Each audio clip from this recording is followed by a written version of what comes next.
What's up, everybody? It's Chad. I'm back again with another episode of Ask Chad Grassy Logic. I'm here with my buddy Blake, and we're going to be talking about a couple of conversations today. So thank you for joining me. Thank you for having me. Appreciate it. Of course, man. It's always great to have new guests in every week. So it's great to have someone from the industry, especially from your side and everything, to come in because I like having that perspective. Of course. Yes. So thank you again for joining me today. We have a couple of good conversations to talk about. One thing popped up right before the show started, so I'll get you guys that information at the end of the show. So without further ado, let's get started with today's episode. So thank you for joining me again, man. Why don't you just tell the audience a little bit about yourself? My name's Blake.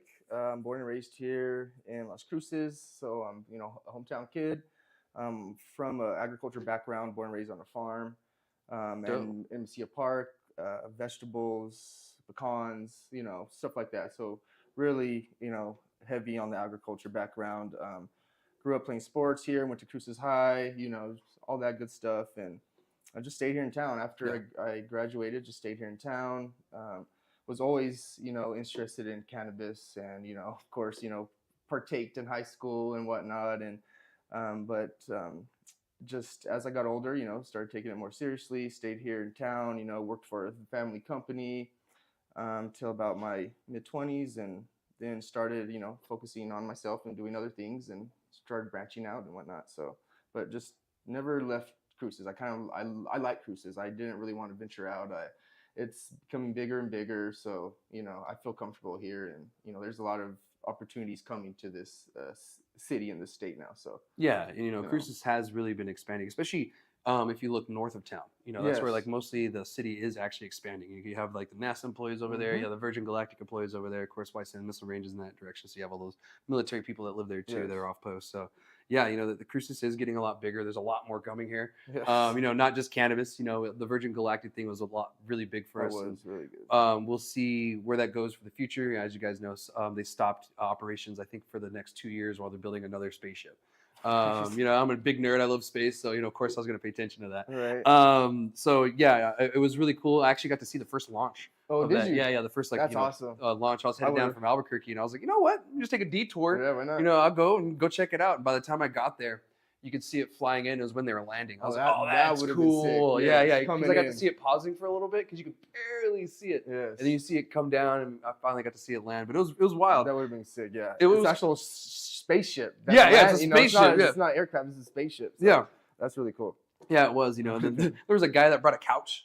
Oh, really? Yeah, he brought a couch from his house. There? Yeah, he had like a horse trailer, and I guess he had put it in his horse trailer, and people were parked out because we weren't allowed to actually go to the facility like where they were. It was like VIP or whatever. Yes. Yeah. So all the peasants, we had to stay outside and stay by the road and everything and watch it from there. So that was really interesting. So it would have been cool to see though. Yeah, especially like I said, the come in, whatever they call it, coming back in the landing, the approach, and everything, whatever. Yeah. Yeah, and then the movie industry. That's something that's really been big in Cruces. I think they get another 2%, like on the tax incentives. Yes. In Cruces, so that's bringing more movies in. Actually, I think Signs Gorditas was closed yesterday. Wow. Because they were filming a movie over there. Wow. Yeah. See, yeah, I worked in Mesilla at a dispensary down there. That was my first one, and they would have, I think, 3 movie sets we saw while I was there, and just last year, like 5 houses from my house was a movie. Yeah, there you go. See, and they like this rustic look, and especially in Mesilla, in the square, they love. There's always movie sets being set up there, so it is. It's good for the state. So. Yeah, definitely. Yes. Well, I guess we bored you guys enough to talk about Cruces. So let's talk about you again. How long have you been in the industry for? So officially, a little over a year. Right? Okay, a little over a year. Last March, I started, like I said, my first dispensary was down in Mesilla, Cannabis Tropical. That is now, I believe Green Street. It's new owners. Yes, new owners. Judah's my man. I really appreciate. Honestly, I'm glad that was my first opportunity. He gave me a shot. Of course, it's really hard to get in the industry. It's hard to. I hate to say it, but honestly, it's kind of who you know, not what you know. Yeah. It's like, or it's 50-50, but you really need to know people in this industry to get in.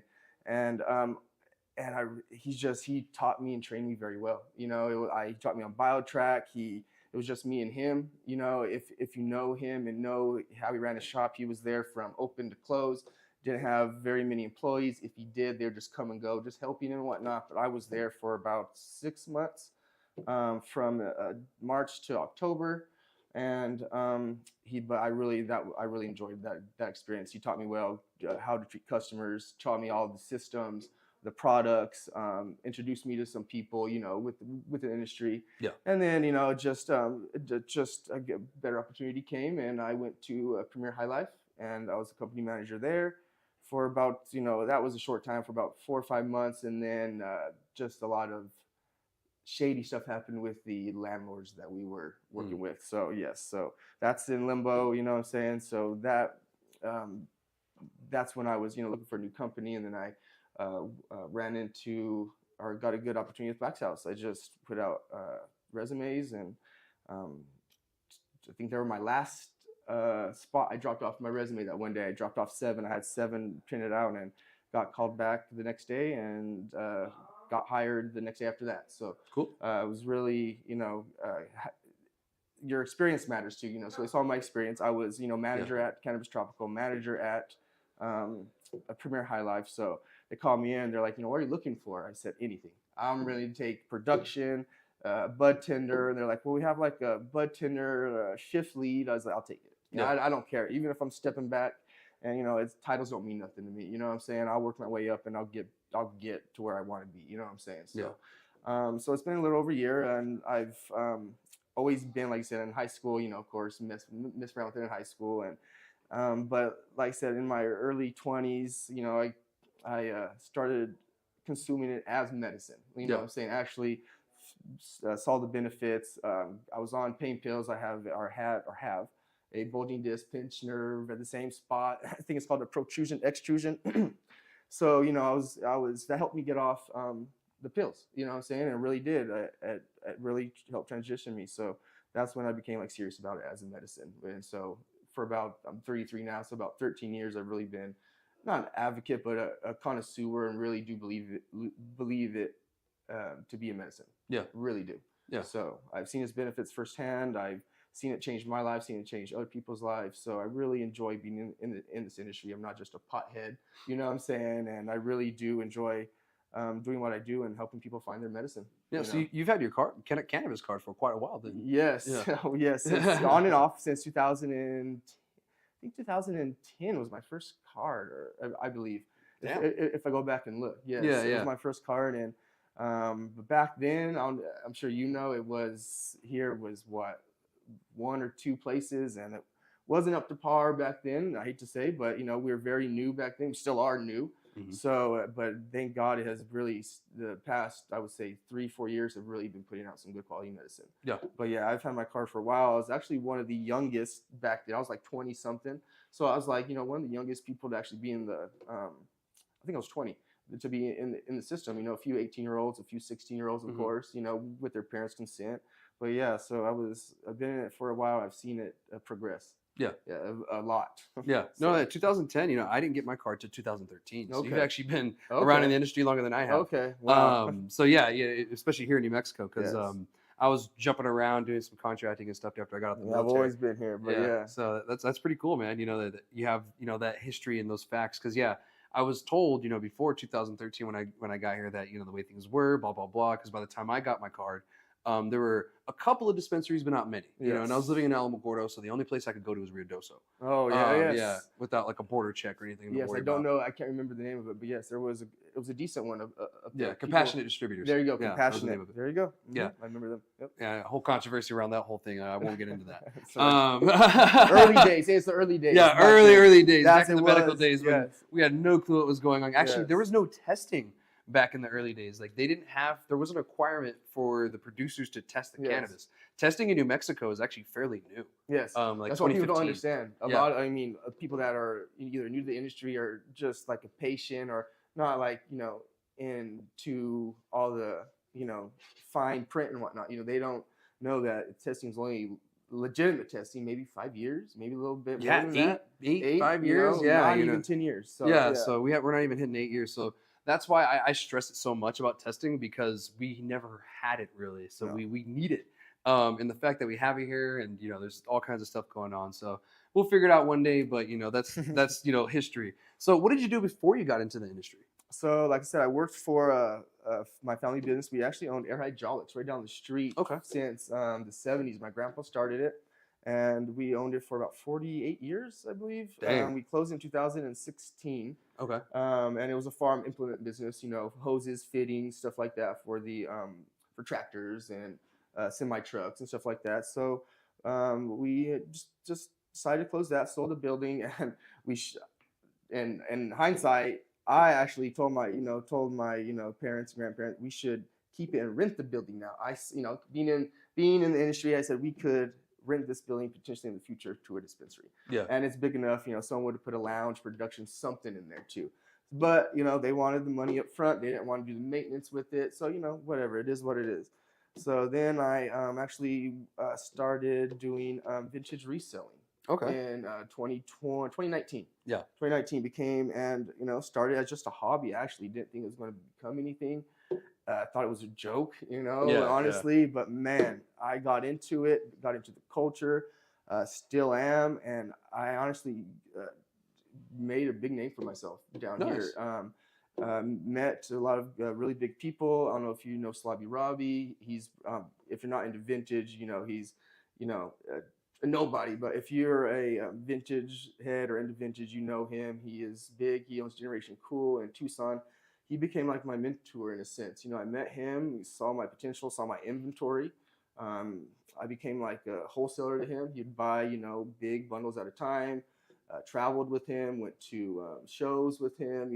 People knew me as his like I said, made really good money doing that. It was during the COVID times too. So it was something that I could do. It did hurt us a little bit because in the beginning we couldn't have gatherings, big gatherings. You couldn't travel either. Exactly. Yeah. So we had to. That's when it became big on Instagram. That's when we started doing those Instagram lives, selling and whatnot, and then Depop came along, and so then just I kind of phased out. I just always wanted to be in the cannabis industry. That is my true passion. Vintage still is a passion, but like I said, my true passion is the cannabis industry. I've always wanted to be in it. I just truly believe in it as, like I said, a medicine. It helps people. It's just something I truly am passionate about. It's just something that I slowly but surely, like I said, I had to pick one or the other. I had to put everything into one or the other. I can't, like I said, I'm either traveling, looking for inventory, doing this, or, I have to do this, So I just stopped, and like I said, because I got an opportunity to go in there with Judah, and so I just took it, Yeah. But that's what I was doing right before cannabis was vintage reselling. That's actually how I met Rob, Jed, and Andrew Dabro. He was just on last week, wasn't he? The week before, I believe, a couple weeks ago. Yeah. So it's actually how I met them at the show. They went there to a grand opening of a vintage and shoe store, and that's he was there. Sounds and about right. That's how I met him, and then they came, or that's how I met Slobby, and they came, and we all met, and they saw my inventory. They became like customers. We hung out, and of course they taught me the art of rolling. Of course, you can't hang around those guys without being taught rolling and about good quality products. So that's what actually got me. They got me into thinking about quality. About actually good quality products. That there is a standard. There is a level of, like I said, what people think is fire is not always fire. Like what they're saying. So. But so that's actually how I met them, was through vintage reselling. So that's pretty cool. It's a cool little story. That I like to ask people, what their background was before, because you wouldn't believe how many different industries people came from before they got into cannabis. Yes. You have. This is the first time you're hearing someone coming from like a vintage background. Right, yeah. So that's really interesting. Yeah. Of course, you have the common one where people come from medical backgrounds. You have some that come from marketing backgrounds. Agriculture, that's one of the number one that I've heard is agriculture background. Like I said, coming from agriculture, we see being neighbors with farms, land. You know what I'm saying? We've seen the transition. We've seen hoop houses coming up, and my dad's like, oh, I wonder what they're putting in there. Yeah, You and the thing know, that blows my mind are the farmers that decide to grow cannabis, and then certain ones have neighbors, and the neighbors are upset that the farmer decided to change his crop. And I'm Yes. like, you moved next to the farmer, not the other way around. Like, Yes. so if the farmer decides to grow whatever, that's his land. That's Even if you are established, like Yeah. like we are, like we've been there. Shit, my family saying since the 50s, and Yeah. let's say, you know, even if our neighbor they want to change their crops, my dad's not gonna, I mean, turn his nose to it, because Yeah. he knows we make money off of our crops. You know Yeah. what I'm saying? And if you want to, instead of pecans, you want to grow marijuana. I don't know. Pecans are very lucrative. You know, I haven't grown the two, but I would think marijuana is more lucrative. But you know what I'm saying? So yes, I don't see why anyone would get mad at that. Like you said, you're bettering your family. It's your choice, and it's a legitimate crop nowadays. Yeah, it's a legitimate industry. You know, like people, argue about the smell, this and that. But you know how many times I've argued about cow shit smells, and I get told that's the smell of money. Chicken shit. Or oil, Mhm. petroleum or oil. Mhm. You go to Hobbs, New Mexico, on the way there, you're smelling oil almost about quarter way of the drive. And we have to pass to get to our farm. We pass that facility, and of course, during certain phases of the grow, you can smell it out by the road. My dad says that same thing. He smells like money, because he understands that's money. Just like you said, it's a crop, and he was very stigmatized, especially in high school. He found out, oh, you don't smoke that shit, like a lot of these old school farmers down here are. They're very stigmatized, and especially his age group, the 60-year-olds, the baby boomers, And what's crazy is they're the largest users of cannabis. They're the Yes. largest group who Yes. uses cannabis. It Yes. blows my mind. But But they're they're also the largest group who's Yes. like still brainwashed from Reefer Yes. Madness era. Yes. It's an interesting thing because you have just polars. You have like the ones that are like, oh yeah, I use cannabis all the time. I grow it in my backyard. Yes. Then you have the other ones that are in the same age group. They're like, oh, that will kill you, and then it'll turn you into a zombie, and then you'll be a zombie Godzilla or something weird. That's like my dad said. He goes, I smoked it one time, and it was late, son. That crystal shit, that shiny shit that's on there, it's drugs, son. I'm telling you. I'm just like, and then now, like because I educated him as I grew up and came out of his household, and hey, Dad, this is what it is. I'm my own person, and was able to show him and educate him a little bit. He didn't like it, but now as it became legal and more legal and more legal, and then I was in the industry, and he sees me being, and other people that he knows being a productive citizen. It hasn't changed me for the worse. It's helped me. So he's very open to it now. If you smoke it, you do it, and you get your shit done. It doesn't matter. Just don't smoke it around him. You can go smoke it around him, but don't be smoking it next to him. You know what I'm saying? Go do your shit, come back, and keep it out of my eyes. He don't care. So now it's just like that's how he is now, and I'm glad that he is changed changed his ways of thinking. Because my mom's the total opposite. She partakes everything. So not everything, but she partakes and enjoys it and thinks of it as medicine as well. Yeah. So. And that's how my family sees it too. My dad's I've been helping him grow for the past few years. And when I first started on this journey, he was very weary, scared about losing his teaching job, this and that. But by about the last 6, maybe about 7 years, he was a teacher. He actually had his medical cannabis card for those last few years. So, it changed night and day. Now he's retired and grows every year. Oh, like, see, hey, son, look at these plants. And it's weird to be like the kind of same way to actually talk to my dad about cannabis now. So but it's cool, like I said, because he is open to it. He's like, how much tips you get? And I said, well, I make it using around $20 to $40, and he goes, and like we're talking about it, and he goes, he just first he goes, I understand. He goes, you deserve more tips, son. Shit, just by how you're talking to me and telling me, he goes, you deserve more tips. And I was like, hey, but that's what we get tipped for is our knowledge. As a bud tender, as someone that's what we're being tipped for I see it because that's when I do get a bigger tip or a nicer tip is when I do educate somebody or spend my time with somebody and give them exactly what they're looking for or teach them something new. That's when I do see the tip be bigger. So they actually enjoy being dealt with and spent time with and educated. So that's what I try to do with every customer, spend my time with them and get them what they need, because it is medicine. And that's one reason why I wanted to have someone like you on here. I like having, you know, the bud tenders, the boots on the ground, you know, the people who know exactly what's going on in the industry, what the trends are. True. Yeah, you know, because you guys know exactly what trends are going, because you see it from the customers, and the customers tell you what trends there are. You don't make the trends. You guys just recognize them, which is great, and it's a great tool to have. And it's unfortunate that certain owners in this industry, they don't rely on their bud tenders as much as they should, and they don't, you know, really cater to their bud tenders.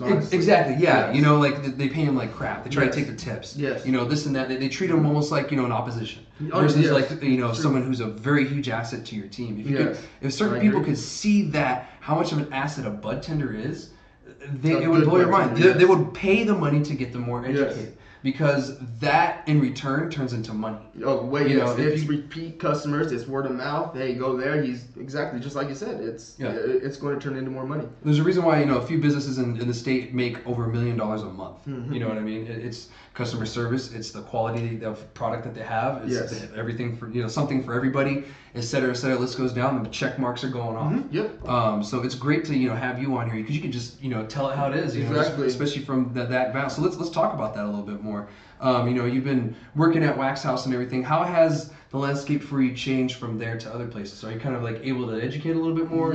So I've always been educated in everything from, you know, flower to concentrates to edibles. You know, of course, you know, as a bud tender, like you said, we need to, like, we don't create the trends, but we need to.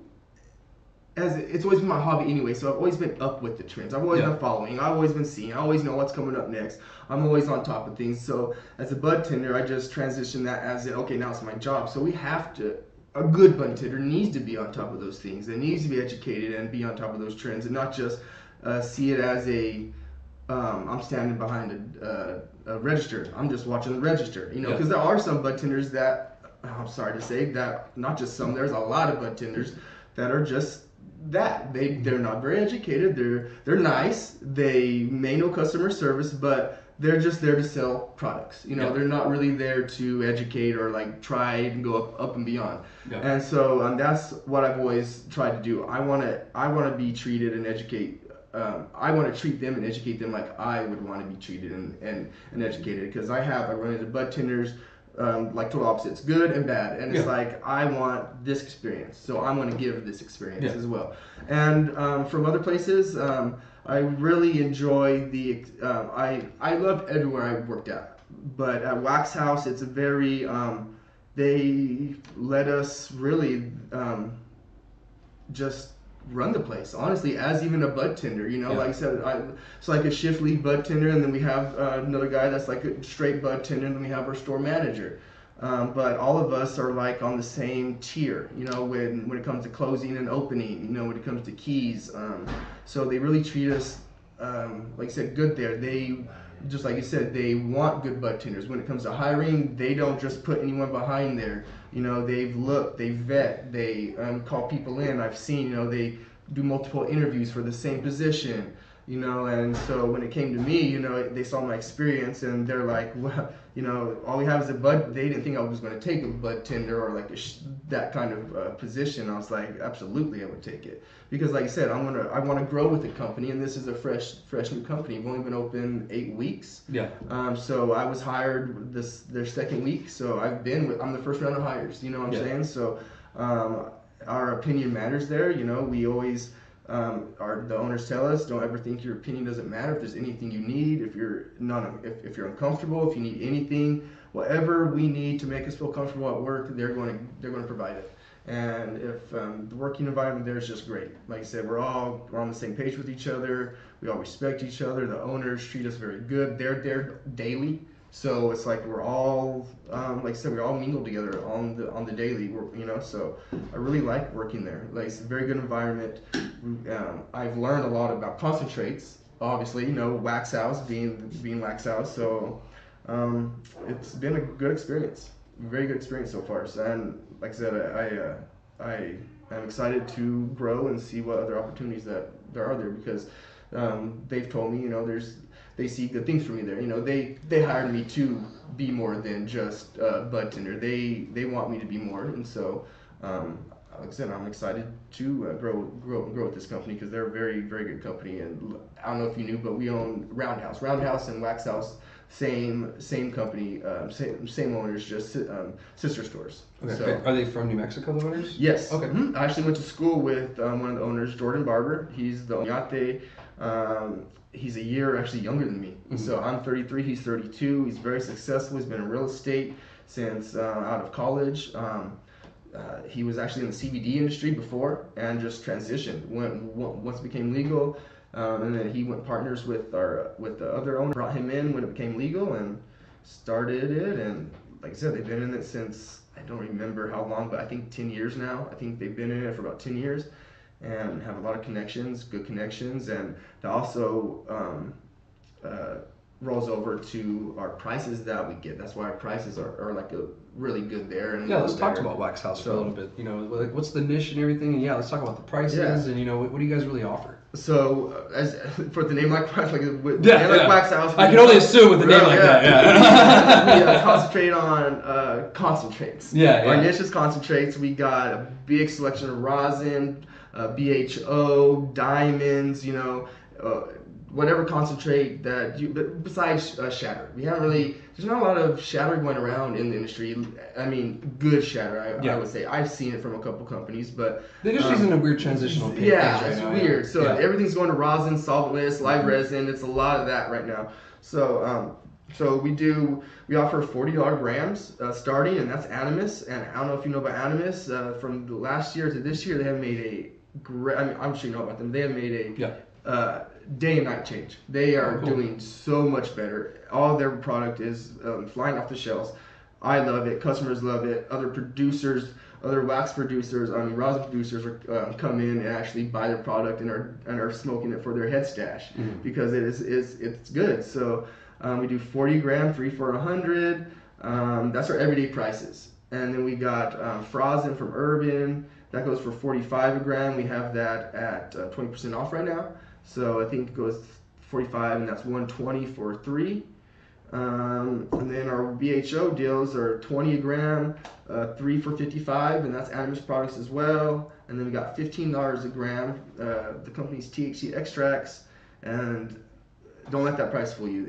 They have put out some very good stuff. Brand new company. We just started carrying them last week, and they are flying off the shelves.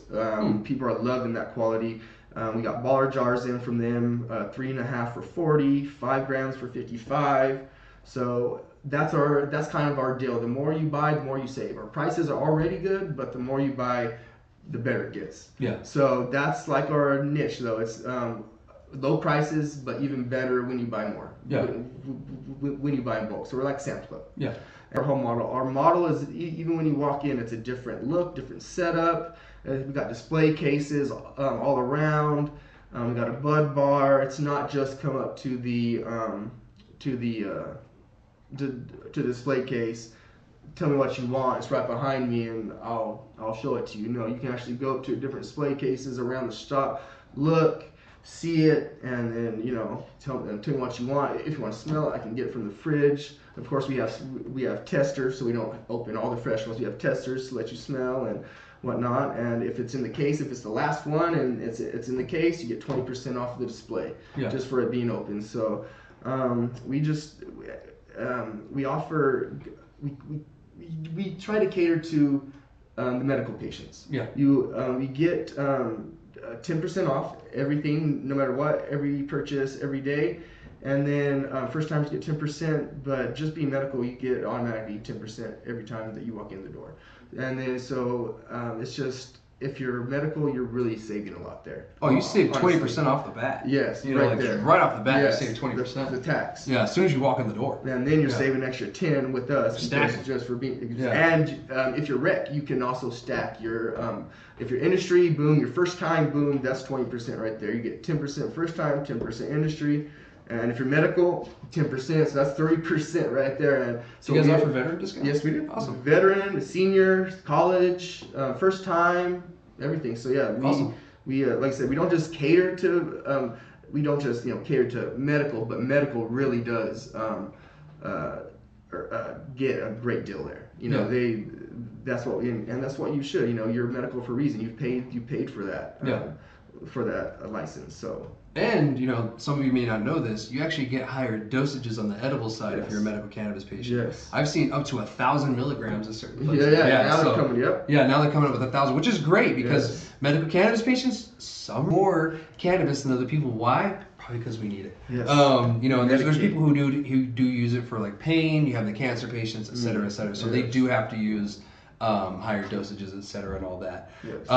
So that's great that you guys have that. So your inventory is mostly extracts, and then you guys have flour and edibles and stuff. Okay, so you have a little bit of everything, but it's just mostly. Yeah. So right now we carry so Roundhouse carries, like I said, Roundhouse is going to be the majority of the flour, and then they'll send people to us for the extracts, and if they want like higher end flour, like we got Lucky Cultivation, P37, we carry like, you know, the little better farms than, but still at a great price. We offer it at 80 a half, 150 for the full, and that's, like I said, P37, Lucky Cultivation, and that's their whatever strains that they're putting out at the time.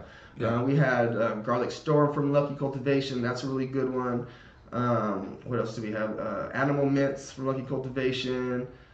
Whiplash, his Oreos, I believe, and then we had the Tropical Runts from P37 that took second place for his Best Sativa Hybrid at the High Times Cannabis Cup last year. Cool. Congrats to them. That's really, that's fire, and there's some fire stuff. And like I said, we have given it to you for the best prices in town. We for 150 full. Usually you can't find Lucky or P37 for under 200 an ounce. Yeah. You know, so. People are really happy with the quality and the prices that we're giving them. We don't do a lot of advertising. What we want, we don't even have Instagram.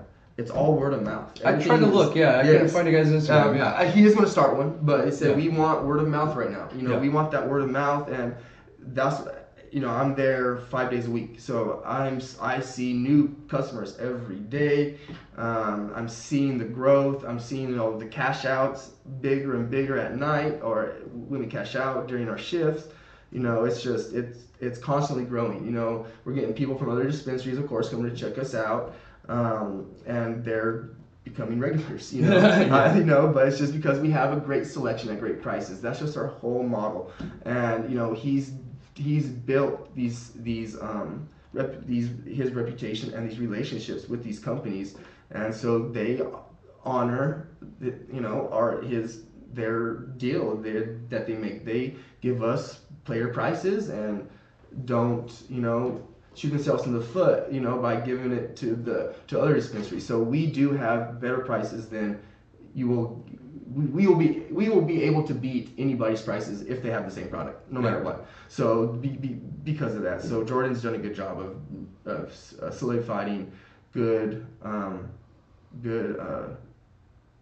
friendships and relationships in this industry. So that's shown with his prices and the products that he gets. So and I've looked at the price, you know, your guys' sales. You know, it goes from the first month, and you know, it didn't look great, but then you know, the second month just second month is we're doing awesome this month. Like I said, from the first month it was slow, but now it's like we're steady, constantly steady. It's good. And we're constantly growing, and we're like I said, 420 is coming up, so that's going to be a big deal for us. I'm sure we're going to get a lot of new customers through the door. Then we're planning to have all hands on deck. So and 420 is an important time. And while we're on that, you know, what's some advice you can give people for the holiday?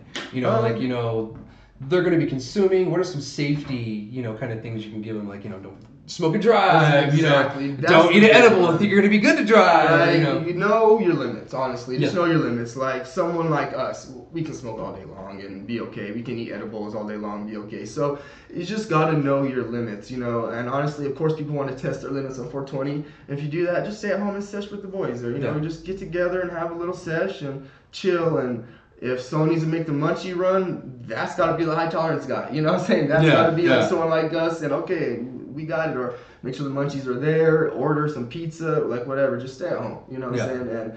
And smoking and driving is the big one, because you know, of course, you know, you're going to be hotboxing it most of the time, and you know, it's just, you know, just don't be stupid. We've earned these rights, you know, and we barely have earned some of these rights. You know, they're trying to take it away from us. So let's just, you know, just don't be dumb, and you know, don't give them a reason to point the finger at us even more. You know, like I said, they're trying to keep us in the basement already. You know, we can't smoke at events yet, and which is stupid. But let's just like I said, just be safe. Be mainly is just don't smoke and drive. Drink and drive. I don't want to sound like a hypocrite, but smoking and driving, like I said, you drop the ash, you drop your joint, you look down, boom. You know what I'm saying? And it's just stupid shit. Park. If you want to smoke in a car, park.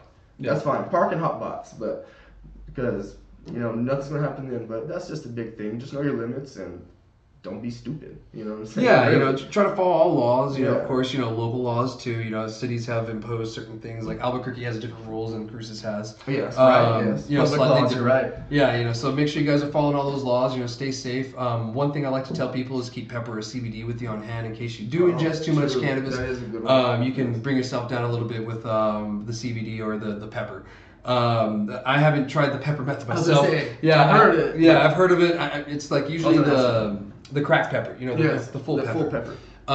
If you guys use that, usually I've been told it works. I haven't tried it myself, like I said, but the CBD I have tried and that does work. So on 420, always try to keep some CBD on hand just in case you do consume a little bit too much. I actually had a little spell like that. I actually was over at Alter Ego's grow, or their little operation there, and they're homies. Shout out to them. They always invite me over just to come smoke hash rolls and stuff. So I'm smoking, and then all of a sudden there's a tray of cookies there.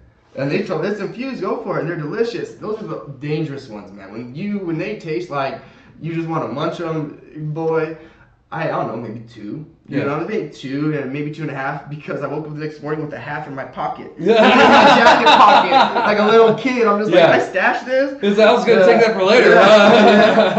And so, but in the middle of the night, man, I woke up in a panic like that panic, like, oh shit, sweating, like what's wrong, like what happened, like and so I'm like, oh, I'm too high, and finally, because edibles, they will, like I said, peak on you, and I guess I woke up and it peaked on me, and I was like, oh shit, CBD, and I had some CBD gummies. I was like, there's the ticket, took it.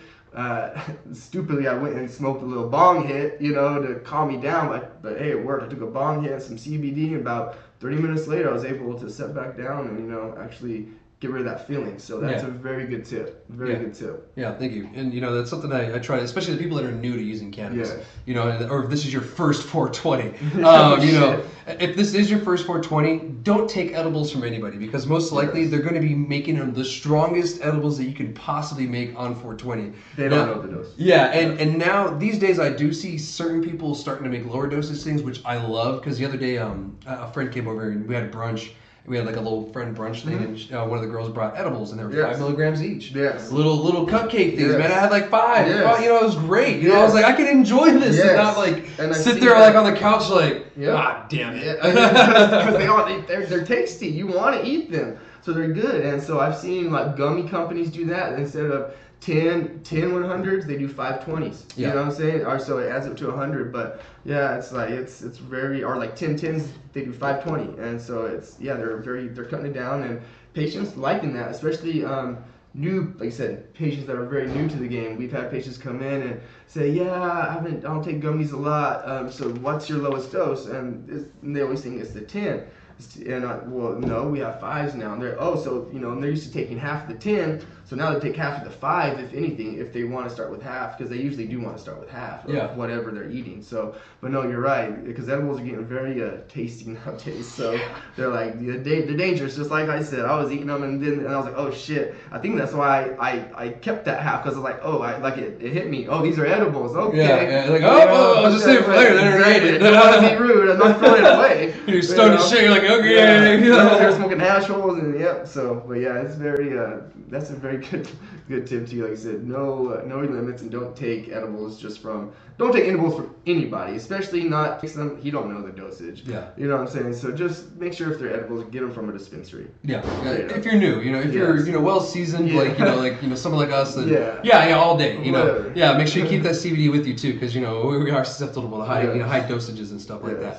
So what's some recommendations you can give people, someone new that doesn't really know what to do on 420 this year? I mean, do you know of any events going on? So there's a lot of events. Usually a lot of dispensaries are having events. So we're going to have some at Wax House. We're going to have a food truck out there. Munchie, Munchie Monsters, I think. Okay. They're gonna be out there. Joseph Blanco owns that. The Blanco brothers. So they're gonna be out there. I don't know what else we're gonna have there, but we're gonna have a few things. Of course, sales. We're gonna start our 420 sales on Friday. So you don't have to wait in line. You don't have to be the first in line. So if you want to come Friday night, we're gonna start our 420 sales on 419. Cool. So you can beat the lines. Yeah. And still get the savings. A lot of people wait. Oh, I want that line. No, come on in. We're gonna run it the whole weekend. Friday, Saturday, Sunday. Those will be our. It's gonna be the 420 sales all weekend. Sassy Grass, I believe, is having an event. I like to go hit up those events. Just kind of hop around. Top Crop, I think, is having an event. Is Laughing Grass happening again? Yeah. I believe so. Yes, of course, every year. Third annual. Yes, yeah. There you go. And like I said, Top Crop, I believe my homie Rolls by Twist will be there, rolling live. So if you want some hash rolls rolled up, bring your material and he'll get you set up.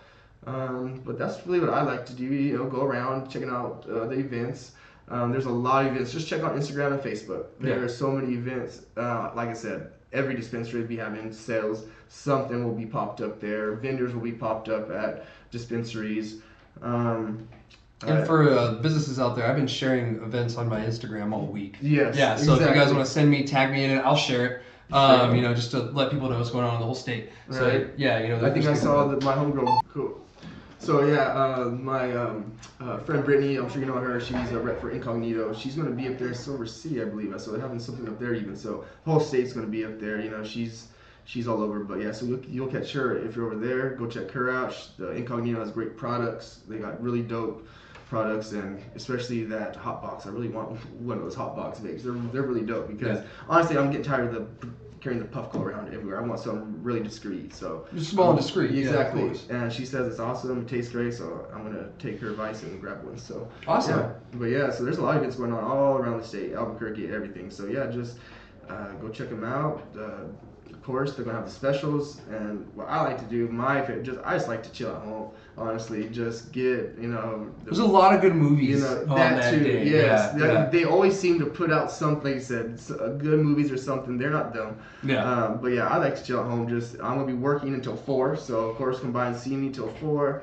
After that, I'm gonna go around, hopping around and go take out the Laughing Grass Festival, maybe.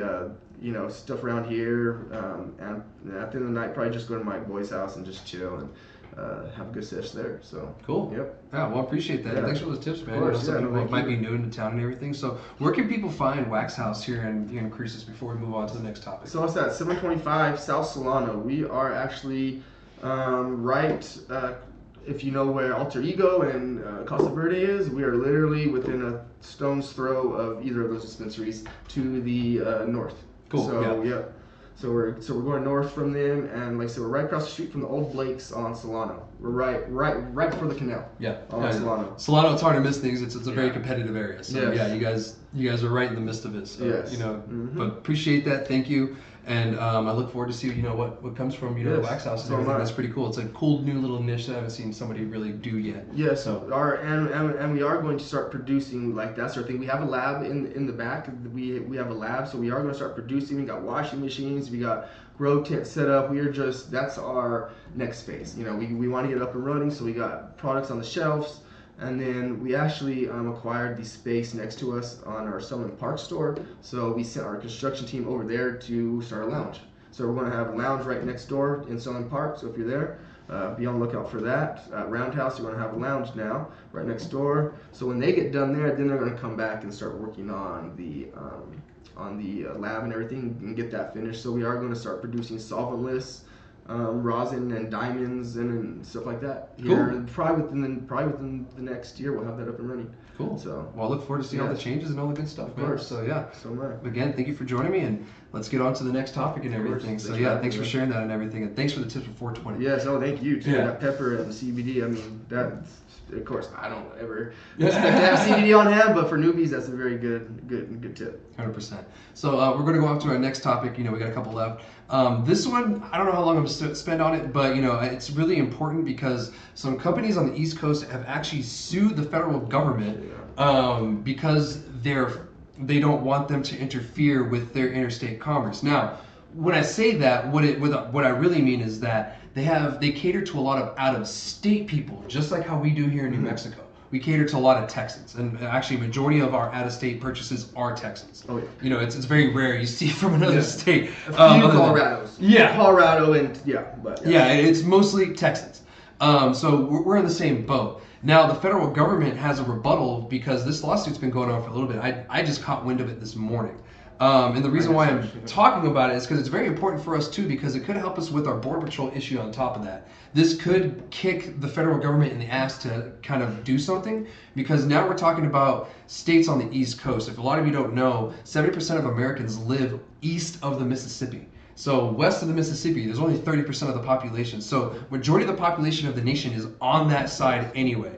And so if we can get the senators and the rest of congressional people, the representatives, to kind of get their asses going on this, then we have more of a fight on our hands. With just little New Mexico screaming whatever, it only does so much. But once you have bigger states, bigger companies with a bigger population on that side of the nation screaming about it, then things will start to move. And I kind of see this being something that we can attach to with that issue to kind of get the ball rolling. Because to me, from my analytical side, everything I've seen, it seems that cannabis is having such a momentum right now on the federal side that it's coming soon. Yep. I feel it. I just don't know exactly when. I want to say 420, we're going to get an announcement, guys, but I have no clue. It could be, right before election happens. It could be, during the summer. Because right now it's up to the DEA, or it could be up to Congress if they decide to put a bill in and they rocket docket that bitch through. Next thing you know, 2 months later, we have a bill on the president's desk, which rarely ever happens in our legislative process, especially on the federal side. Well, on the federal side, because state-wise, we only get 30 to 60 days.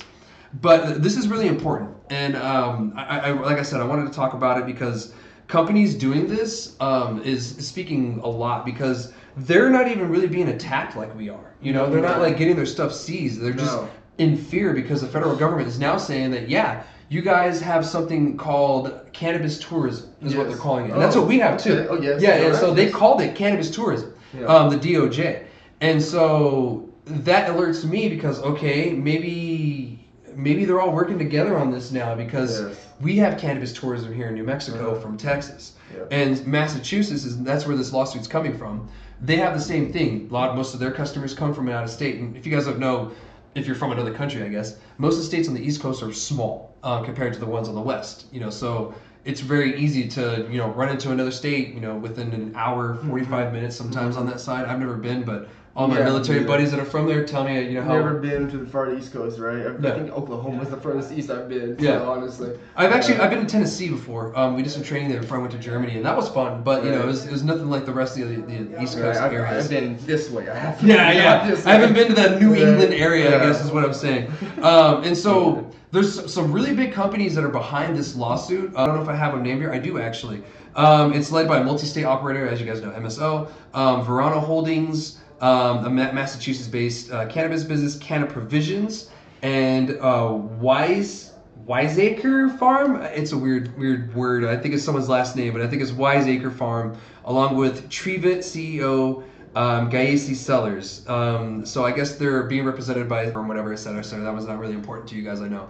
But these are the companies that are behind this lawsuit. The federal government did say that, you guys have cannabis tourism going on. That alerts me because they could easily say the same for us. It's true. And that could be the reason why the Border Patrol is doing this, because something like this, because Massachusetts or all these companies aren't just going to sue the federal government for no reason. Like something's going on. Right. And so I'm thinking maybe the federal government did send them something, and that could have triggered it. So it seems that they're working together. The weird thing about it is Border Patrol is under Homeland Security.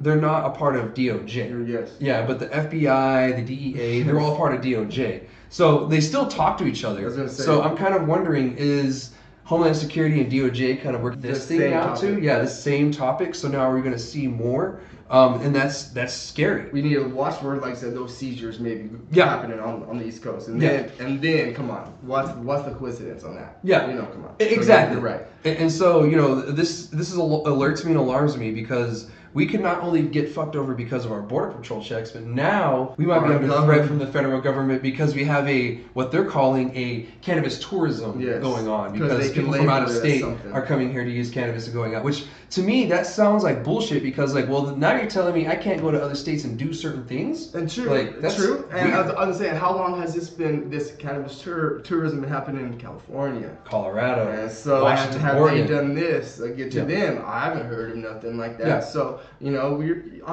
probably right. It's the government. I'm not, you know, I can't say nothing. I shouldn't say nothing, but it's, you know, it sounds like, you know, something's going on. You know? Yeah, and this could be, you know, someone, you know, politically wise just hates cannabis this much. There's so much reefer It has madness in some their pull. mind. It has a little bit of pull. Yeah, it has some pull. Maybe this is their last term or whatever, and they just want to go out with a bang. I have no clue.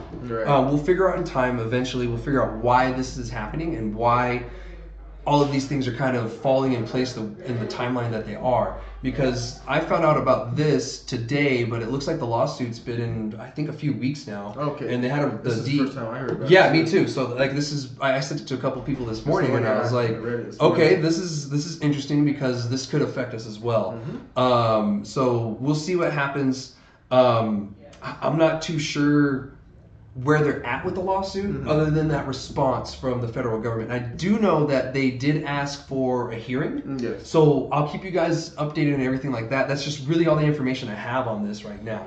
I haven't read the lawsuit or anything exactly what it says, but they did ask for a hearing so that way they can kind of say their statements and everything and blah, blah, blah. Yes, they want to be heard. Yeah, if New Mexico and the businesses here were smart, we would start getting with these companies on the East Coast to kind of try to work together on this to try to figure out a better way. Because now you have East Coast and West working on There this you go. in conjunction. And I feel that that's more power behind Yes. that. Because now Senator Cory Booker, he actually is aware of this. And as you guys know, he's very pro-cannabis and he fights for it too. He's part of the Cannabis Caucus that's over in D.C. I saw an article where he was actually alerted, and he was like, I didn't know this was going on, but now I'm interested. Okay. So Oh, boy. we have more senators who Yeah. aren't even our representatives for the state. Now That's they're good. interested in our Yes. issue. So we That's could all we see need. some help there. Yeah, that's all we need. Yes. And something like this lawsuit, he could probably catch wind of it too and be like, okay, what's What's going going on? You know, and so It hopefully we doesn't can figure take a something. rocket scientist. We already can see something's going on. Yeah, the pattern's starting to make sense. Yes. You know, like, okay, I see a pattern now. Mhm. You know, so once I get more information on this, and I'm going to look into this exact thing more. It's just I found this morning when I was making the guide. Yeah. And so I'll get more information on this when you guys, in time, I'll report it, and we'll be back on the show. But that's really much all I have on this. I just hope something good comes from it. Me You know too, what I mean? exactly. Yeah. I mean, like I said, it could something bad could come from it, but like I said, it just seems like they're fishing. Yeah. Like they're trying to stir something up, just like you said. Someone might be, like I said, with some pull, but we'll see what happens. Yeah, You know? yeah, and you know there wasn't much to say about that one because it's so new. Yeah. It's such a new thing that's going on, but it's so important that we know about this because, like I said, this can and may and who knows will affect us. Hopefully for the better. So that's all I have for that one, guys. I'm gonna move on to this next one, and it's kind of similar to the last one because this is the DEA reschedule or deschedule update. Because as you guys know, the DEA is figuring out, I don't know why it's taking so long. Right. They're trying to figure out if we should reschedule, deschedule, or do nothing at all when it comes to cannabis because DEA is in charge of what goes on the scheduling and what level they're on. So it's literally up to the DEA if cannabis should be on there at all. As you guys know, Human and Health Services, they recommend a Schedule 3. Schedule 3 still keeps it under a criminal penalty for possession of recreational use. It's only going to be for medical use, so essentially to be like an overlay. Some people are okay with that, but that really interferes with the current models that the states have already kind of created. Yes. And that's one reason why I am a firm believer that if we do go the Schedule 3 route, we'll be stuck with two different industries. Yes. The 280E and we'll have the Schedule 3. Yes. Because certain states' models, they're just going to lose millions, if not billions of dollars if they just go The whole this industry, route. maybe. Yeah, it'll just collapse the whole industry. Yeah. And, you know, you'll have to be pure medically. And I get it, it's good. We'll have it for medical purposes, blah, blah, blah, but that doesn't answer the question. Yeah, that doesn't answer the question for the legal industries that we've already set up. And that's my a step concern. back, in my opinion. Me too, 100%. It's a step back. Don't get me wrong, if this was maybe year 2000, 2008, maybe even Honestly, 2010. that would be This good. would be a good move. I agree. But we went a different route. We went legalization through the states one by one, and now they have full-on adult use. You don't need a medical cannabis card. You don't have to go into the medicine aisle of a store, and you don't have to worry about getting punished through your state, at least for recreational use. Yes. Doing Schedule 3, that kind of changes all that. Now there is a lot of benefits when it comes to Schedule 3. Don't get me wrong. You can do banking. There's less restrictions. You'll be able to deduct taxes, all that good stuff. But at the end of the day, when it comes to the user, you were kind of screwed. Yes. Yeah, the consumer is screwed. So when it comes to the border checks, even the companies will be okay to go through as long as they have the paperwork. If they're on the Schedule 3 side, if they're on the 280E side, they can still probably get fucked with. Which is so dumb. It's like, come on, just pick one or the other. Yeah. I think my belief is we should do nothing. Yeah. Just for right now. Yeah. For right now, leave it. Because honestly, another reason why if that happens, I believe the quality is going to go. And a lot of these farms are going to have to close because there's not going to be such a demand for it. Yeah. There's still going to be demand, but obviously, I would say half. It's going to cut almost half, like you said, about half of the consumers that are going to be able to have access to it.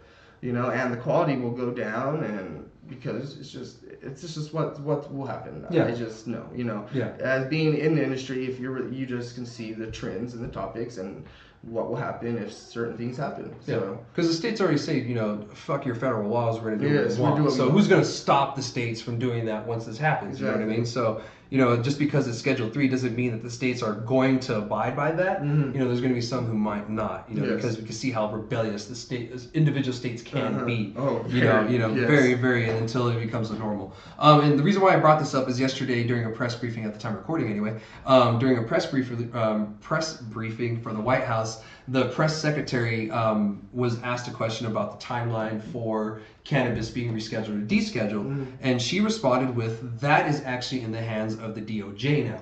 If some people got confused and laughed at her because she was wrong, but the DEA does fall under the DOJ, as well as other people, like, ATF falls under the DOJ, FBI falls under the DOJ, and I believe the Marshal Services falls under the DOJ? I think so, because they have what's that?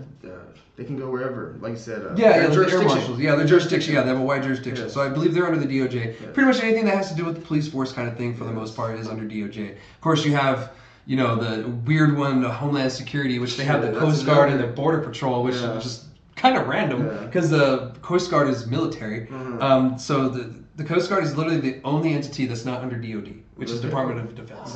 And that's, Army, Marines, Air Force, etc. So that's what is weird about Coast Guard, is they're not a part of any of those. They're like... They're military, but... Yeah, the Department of Homeland Security's military, is essentially. So, but yes, the DEA does fall under the DOJ, so she wasn't wrong. She was just using the overall umbrella term. So it's in the DOJ's hand at this point. It's their decision what's going to happen.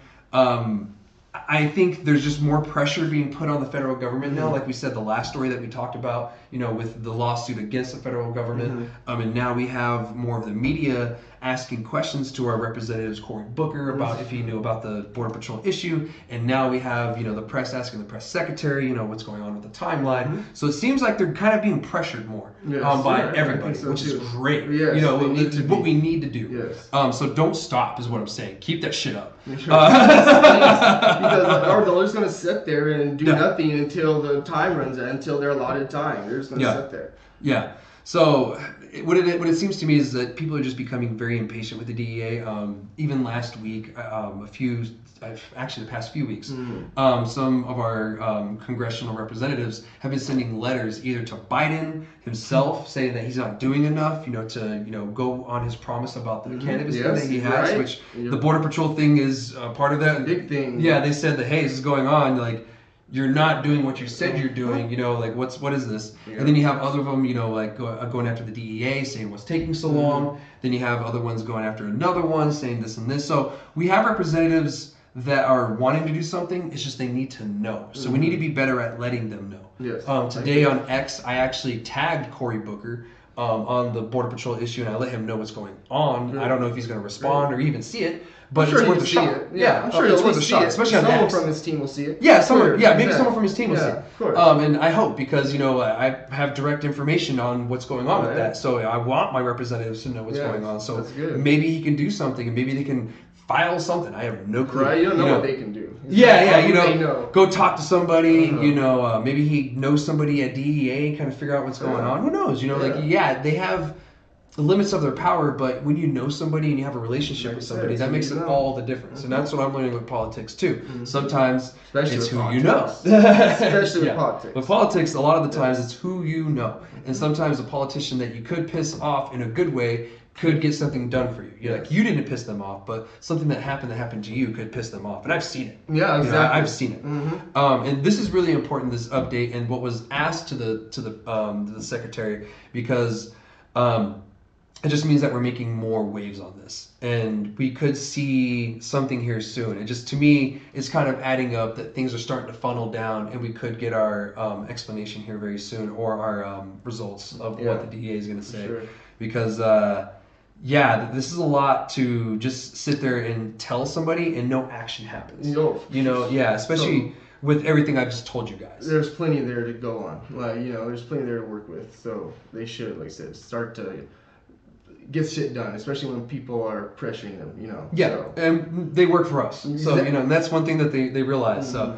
And I'll keep all y'all updated on this as it goes on. That's really all I have for it. I wanted to update you guys on this. I do have one more thing before we leave today, and that is actually before the show started. As I said before, at the beginning, I found out that Michelle Lujan Grisham, and thank you, Gino, for letting me know this, has actually announced a special legislative session that's going to be happening in July. Now, the weird thing about special sessions is the governor has full control about what's going to be heard in the legislature, unlike a regular legislative session where she doesn't have much power or full control of what bills are heard in the legislature. For this one, she does. And usually these are very short. Sometimes they're a couple days long, sometimes a week or two long. I think the longest we had was like a month at one point or something like that. Don't quote me on that. That could be totally incorrect. But from my remembrance of my being on this earth, I've only seen it, I think, about a month long. So we could see this a couple days long. We could see it a week long. As some of you know, in 2021, cannabis became legal during a special session, and it was meant to pass cannabis. So the only reason why we have legal cannabis is because of a special session like this.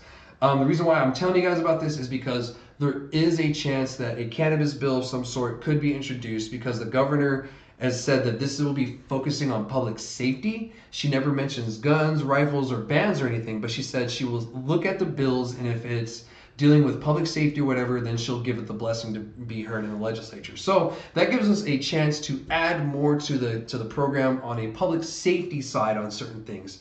Could it be give the CCD more police power, et cetera, something on that front?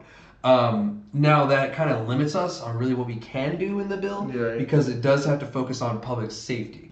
So keep that in mind. I just wanted you all to know about this.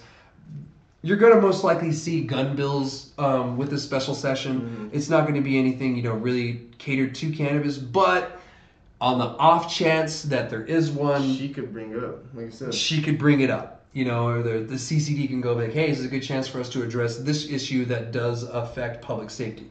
And she could agree, and then a bill could could be introduced that way. So I wanted you all to know this. That's very important that we know about this, because there is an opportunity to add something else. Again, this is going to be in July. Don't know how long the session is going to be. Don't know what's going to be in it. We'll get more information as time goes. So with that being said, if you guys don't want to miss all the updates, make sure you like, follow, subscribe, whatever you got to do to make sure you're in the know, and I'll be there. So thank you again, Blake, for joining me. It's been great. Yeah, man, it was a great conversation. You shared a lot of great information. We had some good conversations. And I look forward to see what you do in the future with the industry, and to see what Wax House does. I'll be here, like I said. I'll be following you as well. Like I said, I really appreciate everything that you do for the industry as well. You're really making waves and doing a bunch, especially for us here in the South, for sure. So I really appreciate your hard work. Thank you, man. Well, I really appreciate that, brother. You got it. Heck yeah, man. So, thanks for having me again. Heck yeah. Appreciate it, man. I'll see you guys next week. All right, shoots.